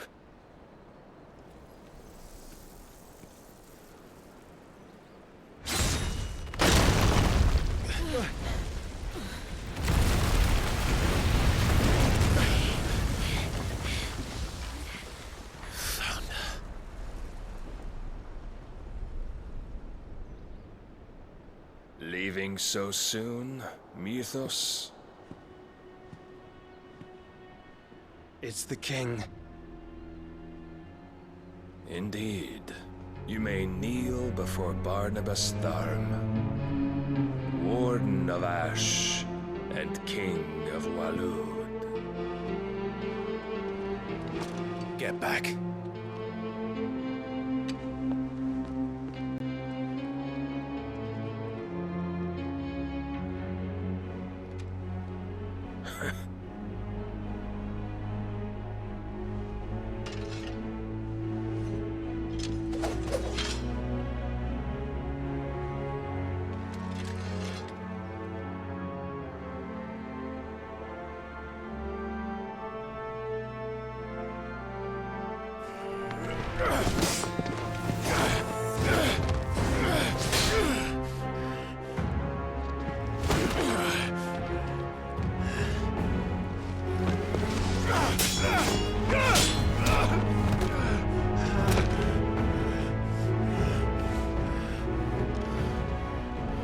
Wild and impetuous.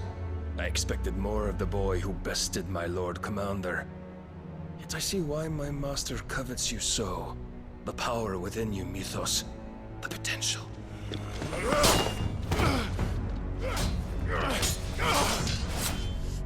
Stop calling me Mythos.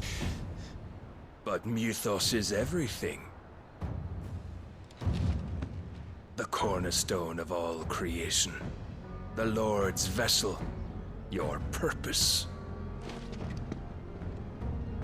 My purpose? To surrender my mind and body to that thing.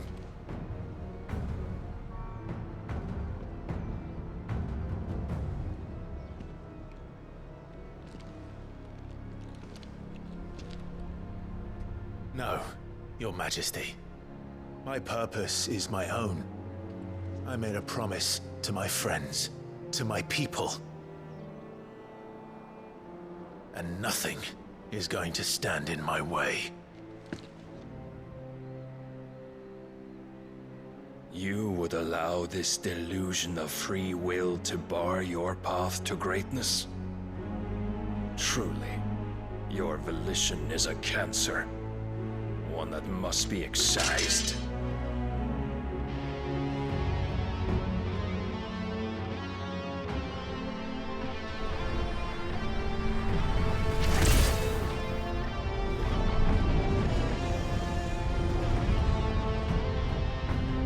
Try it.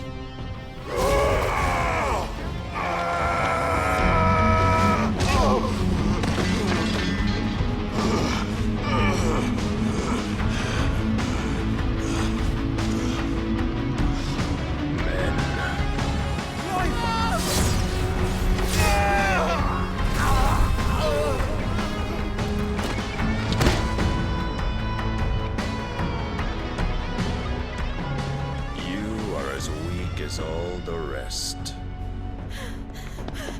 Joshua!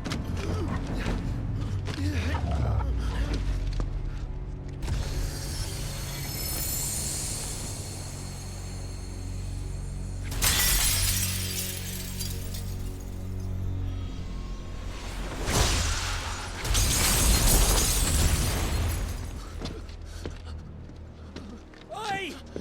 Oi! This way! Hurry!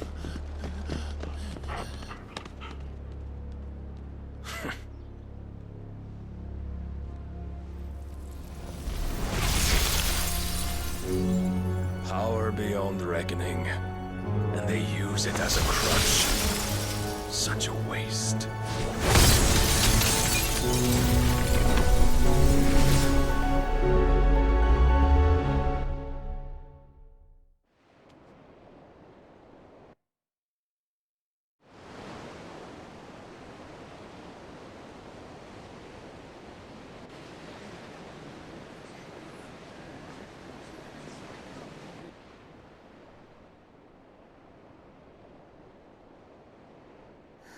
Will he be all right?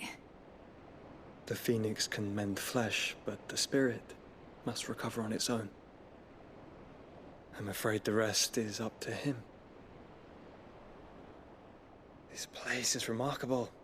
Outfitting it must have been no small feat. But why go to such trouble? That beauty's belly's filled with wonders the world ain't ready for. If the guilds caught wind of what we're up to, they'd all want a piece. All right? And how is he? Do not blame yourself.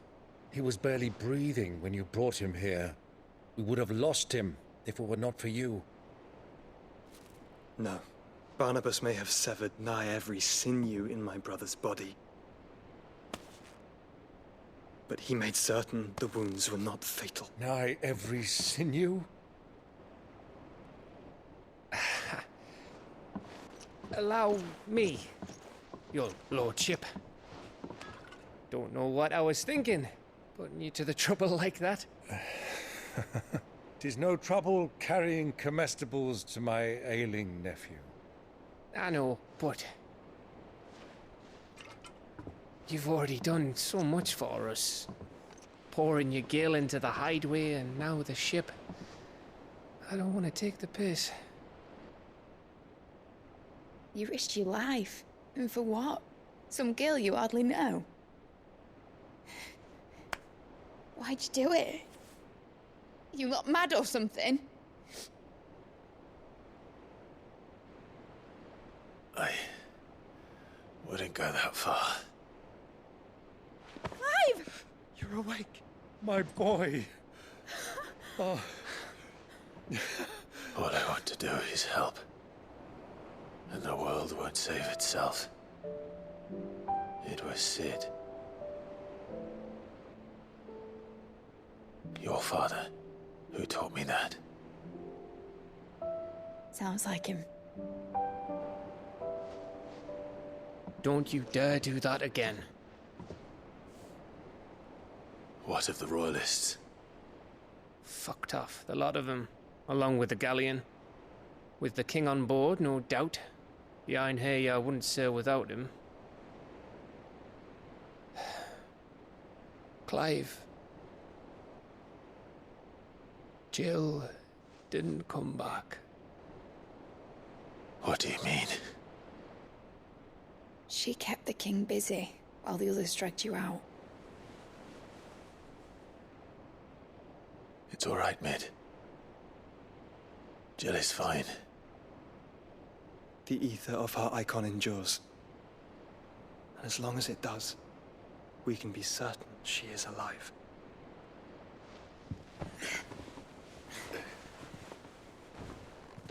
We must pursue the Black Galleon.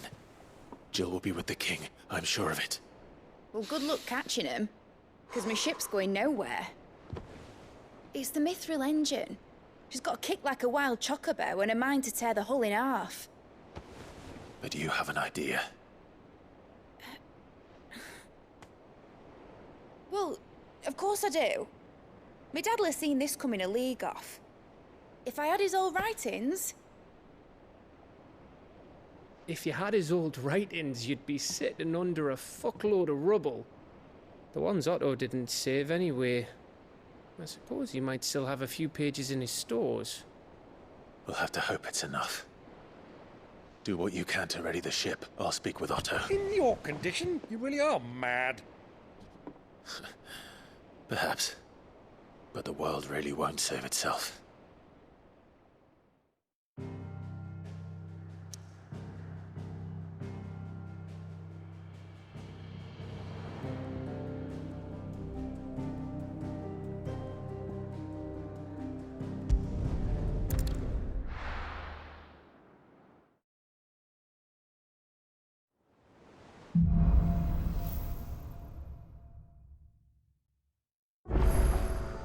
Right. Gav said that Otto might know something.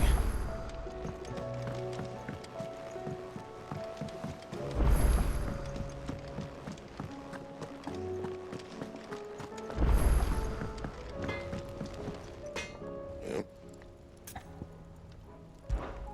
What's Sancfordian, dear?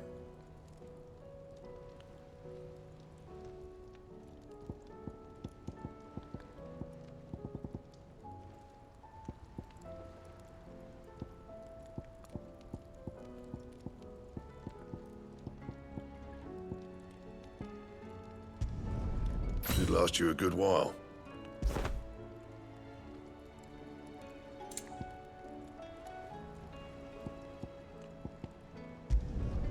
Not bad, if I do say so myself.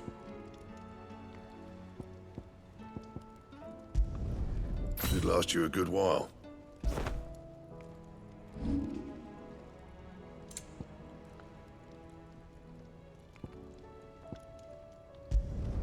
Not my best work, but it'll do.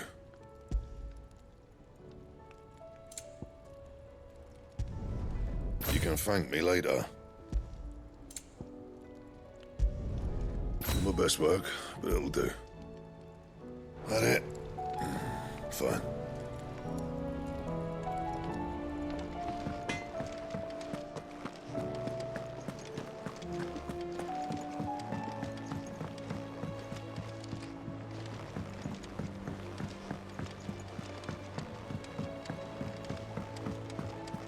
Cole said it was an army of Akasha. How are we supposed to do our duty when the hills are crawling? How indeed. Oh, I wasn't expecting you back so soon. Your benefactors are a generous lot. You earned this. Best of luck out there, Sid.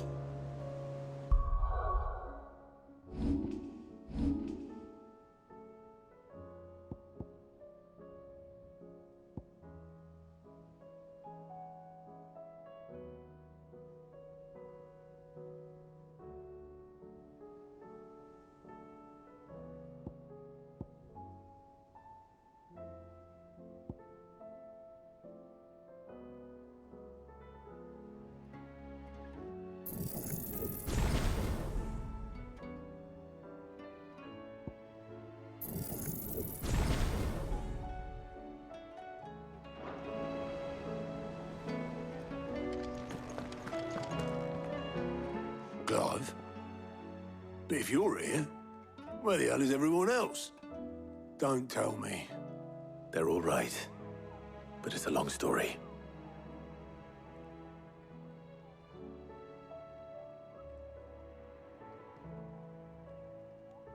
You lot don't do things by halves, do you? Well, at least everyone's still breathing. Now, as for these writings, I'm sorry to say, Clive, but if you had those, you'd be... Sitting under a pile of rubble, I know. But we were able to save a few bits and pieces from the ruins, most of which ended up being used to build this place. The more personal items we gave to the next of kin. In the case of Sid's things, that would have been mid. Then I'll check the workshop.